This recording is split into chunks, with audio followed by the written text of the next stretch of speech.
কি পাইছে একদিন আমার মনে হয় এমনি যেভাবে ভিডিও করেছে একদিন কবে জানি স্বর্ণ টুকরা পাই আসবে। গাইস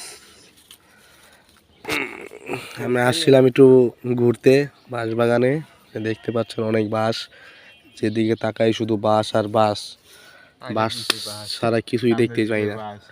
তো এই বাঁশের ভিতরে আমি হ্যাঁ হ্যাঁ বন্ধু বান্ধবে ঘুরতে আসলাম, তো এইখানে আমাকে এটা আক্রমণ করেছিল।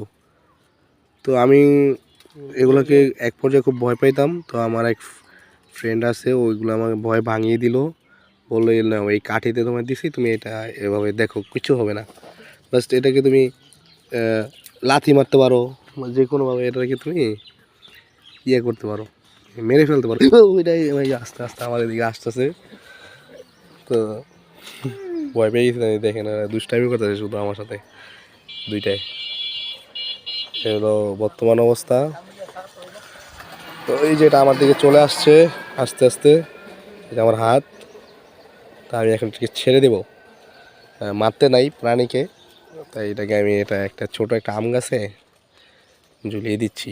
বাঁশ গাছ থেকে এখন এটা আম গাছে চলে আসছে।